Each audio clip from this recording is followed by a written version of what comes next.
நம்ம சேனலில் பார்க்க போகிறது 5 வகையான மூலிகை இலைகளை வச்சு ஒரு குடிநீர் தயாரிக்கிறது எப்படின்னு பார்ப்போம். அதுக்கு தேவையான பொருள்லாம் வெத்தலை, தூதுவளை, ஓமவல்லி இல்லைன்னா கற்பூரவல்லின்னு சொல்லுவாங்க, துளசி, கண்டங்கத்திரி, இந்த 5 இலையும் எடுத்து வச்சுருக்கேன். 1 இன்ச் அளவுக்கு சுக்கு, மிளகு, கொஞ்சம் மஞ்சள் தூள், இனிப்புக்கு தேவையான அளவுக்கு கருப்பட்டி, தண்ணி ஊற்றி கொதிக்க வைக்கிறதுக்காக தண்ணியும் எடுத்து வச்சுருக்கேன். இப்போ இந்த குடிநீர் எப்படி பண்ணுறதுன்றதை பார்க்கலாம். குடிநீர் செய்கிறதுக்கு இப்போ இந்த மாதிரி பாத்திரம் எடுத்து வச்சுருக்கேன். இன்றைக்கி நான் 4 டம்ளர் தண்ணி ஊற்ற போகிறேன். ஒருத்தருக்கு 1 டம்ளர் அப்படின்ற கணக்கில் 4 டம்ளர் தண்ணி எடுத்து ஊற்றிருக்கேன். தண்ணியில் நம்ம ஏற்கனவே கழுவி வச்சுருக்கிற எல்லா இலையையும் இதில் போட்டுடலாம்.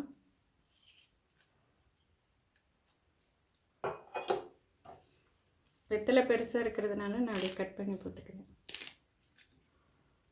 இப்போ அடுப்பை ஆன் பண்ணிக்கலாம்.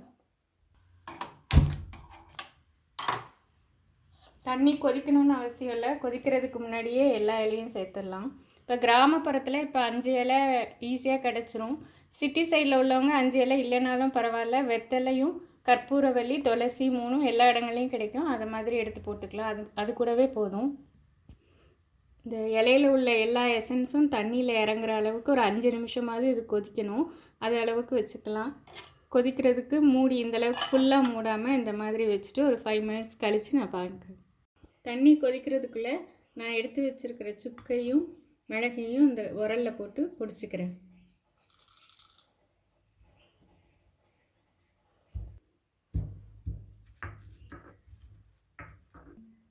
இந்த அளவுக்கு பொடி பண்ணி வச்சுருக்கேன். இப்போ தண்ணி கொதிச்சிருச்சான்னு பார்க்கலாம்.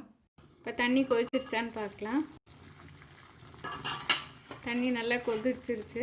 இந்த இலை எல்லாமே நல்லா வெந்து அதனுடைய எசன்ஸ் எல்லாம் இறங்கிடுச்சு, நல்லா கலர் மாறிடுச்சு. இப்போது இந்த டைமில் நான் பொடிச்சு வச்சுருக்கிற சுக்கையும் மிளகையும் இதில் போட்டுக்கிறேன்.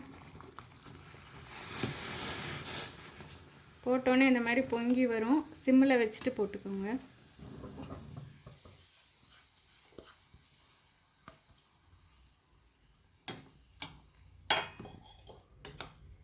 இந்த பொடி போட்டதுக்கப்புறம் திருப்பி ஒரு 5 நிமிஷம் ஸ்லோ ஃப்ளேமில் வச்சு கொதிக்க வைக்கணும்.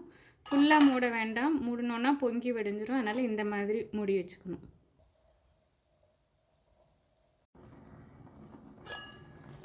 அஞ்சு நிமிஷம் தண்ணி சிம்மில் வச்சு கொதிக்க வச்சுருக்கேன். இப்போ இதோட சேர்த்து நான் பொடிச்சு வச்சுருக்கிற கருப்பட்டியை போட்டுக்கிறேன். இது இனிப்பு தேவைக்கு அளவுக்கு கொஞ்சம் கூட குறைய உங்களுக்கு அட்ஜஸ்ட் பண்ணி போட்டுக்கோங்க. கருப்பட்டி போட்டாச்சு. இது கரையிற வரைக்கும் கொதிக்கட்டும், மூடி வச்சிடலாம். கருப்பட்டிக்கு பதிலாக வெல்லம் வேணும்னாலும் போட்டுக்கலாம் நீங்கள்.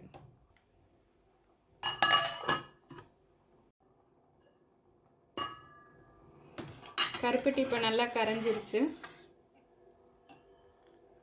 இந்த சுக்கு மிளகு நம்ம போட்டிருக்கிற எல்லா இலையோட வாசனையும் இந்த குடிநீரில் இறங்கியிருக்கு. இப்போ ஸ்டவ் ஆஃப் பண்ணிக்கலாம். ஸ்டவ் ஆஃப் பண்ணதுக்கப்புறமா கொஞ்சோண்டு மஞ்சள் பொடி போட்டுக்கிறேன். நான் இது இறக்குனதுக்கப்புறமா தான் போடணும். போட்டுட்டு ஒரு வாட்டி கலந்துட்டு இதை மூடி வச்சிடலாம். 2 நிமிஷம் கழித்து இந்த இலை எல்லாமே அடியில் செட்டில் ஆகிருக்கும், மேலே தெளிஞ்ச மாதிரி இருக்கும். அதுக்கப்புறமா எடுத்து குடிக்கலாம்.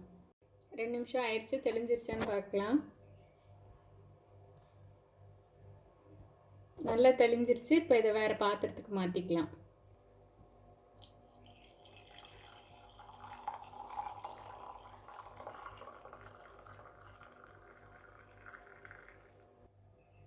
குடிநீர் ரெடி ஆயிடுச்சு. ஒருத்தருக்கு 1 டம்ளர் வீதம் குடிக்கலாம். ஜலதோஷம் பிடிச்சாதான் குடிக்கணும்னு இல்லை, வாரம் ஒரு தடவை இந்த மாதிரி மழை காலத்தில் செஞ்சு குடிக்கும்போது அவ்வளோ ஈஸியாக ஜலதோஷம் சளி இதெல்லாம் நமக்கு பிடிக்காது. இந்த வீடியோ உங்களுக்கு பிடிச்சிருக்குன்னு நினைக்கிறேன். இதே மாதிரி இன்னொரு வீடியோவில் உங்களை சந்திக்கிறேன்.